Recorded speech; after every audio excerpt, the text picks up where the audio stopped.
আসসালামু আলাইকুম। আমি ডাক্তার মোহাম্মদ এমনারুল ইসলাম, চক্ষু বিশেষজ্ঞ। বেশ অনেকদিন পরে আপনাদের সামনে আসলাম। ব্যস্ততার কারণে আসলে সময় হয়ে ওঠে না। তো আজকে যে বিষয় নিয়ে কথা বলবো সেটা হলো, আমরা জানি যে চোখের ছানির একমাত্র চিকিৎসা হচ্ছে অপারেশন। তো এই অপারেশনের সফলতাটা আসলে শুধুমাত্র কি অপারেশনের উপরেই নির্ভর করে?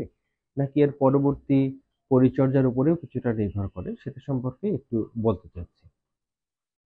আমরা বলতে পারি যে অপারেশনে আসলে ২ টি ভাগ আছে। ১ম ভাগটা হলো একজন সঠিক পদ্ধতিতে সঠিক সার্জনের মাধ্যমে অপারেশন করা, এবং ২য় পর্যায়টি হলো যে এর সঠিক পরিচর্যা করা।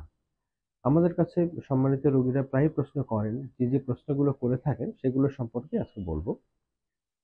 ১ম প্রশ্ন করে থাকেন যে অপারেশনের পরবর্তীতে আমি কি নিয়ম মেনে চলবো? ১ নাম্বার হচ্ছে যে চোখে পানি লাগানো যাবে না। এটা সাধারণত প্রকারভেদ হিসেবে সবগুলো নিয়মই প্রকারভেদ হিসেবে ১৫ দিন থেকে ১ মাস পর্যন্ত হয়ে থাকে। যেমন যদি আপনি মেশিনের সাহায্যে করেন, ভ্যাকুয়াম সার্জারি করেন, তাহলে ১০ থেকে ১৫ দিন নিয়ম মানলেই চলে। আর যদি আপনি হাতে কেটে করেন, এসআইসিএস করেন, সেক্ষেত্রে ১ থেকে ১.৫ মাস পর্যন্ত আপনাকে নিয়ম মেনে চলতে হবে। তো কি নিয়ম? নিয়ম ১ নম্বর হলো চোখে পানি লাগানো যাবে না। তাহলে অজু করব কি করে? অজু করব আমরা চোখে হয় তায়াম্মুম করে নিব, ভালো করে হাতটা ঝেড়ে নিয়ে, অথবা পানিটা নিয়ে হাতটা ঝেড়ে মুখটা মসেও করে ফেলবো। এভাবে আমরা অজু করব। তাহলে চোখে পানি না লাগিয়েও আমরা অজু করতে পারবো। আমাদের নামাজ বা এগুলোতে কোনো বিঘ্ন ঘটবে না ইনশাআল্লাহ। ২ নম্বর হলো ঝুঁকে কাজ করা যাবে না। কোনো জিনিস নেওয়া অথবা নামাজ পড়ার ক্ষেত্রেও আমাদের ইশারায় নামাজ পড়তে হবে। সেজদা বা রুকুতে যাওয়া যাবে না। এটা ১৫ দিন থেকে ১ মাস পর্যন্ত। যে চোখে অপারেশন হয়েছে সেই চোখের দিকে আমরা কাঁথাবো না।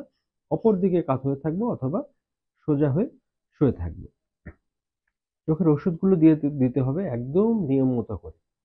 একদম নিয়ম মতো করে যেভাবে বলবো এই সম্পর্কে আমরা পরে আলোচনা করব। আরেকটি প্রশ্ন আ প্রায়ই করে থাকেন আমাদের রোগীরা যে কি খাবো? কি খাওয়া নিষেধ, কি খাওয়া যাবে? আসলে কোনো খাবারই অপারেশনের পরে নিষেধ নয়। আপনি সমস্ত খাবারই খেতে পারবেন। তবে যদি আপনার ডায়াবেটিস থাকে, প্রেশার থাকে, অ্যালার্জি থাকে আগে থেকেই, এবং তার জন্য যে নিষেধগুলো আপনি আগে থেকেই মেনে চলতেন, অপারেশনের পরে সেগুলোই মেনে চলবেন। নতুন করে তেমন কোনো কিছু নিষেধ নাই।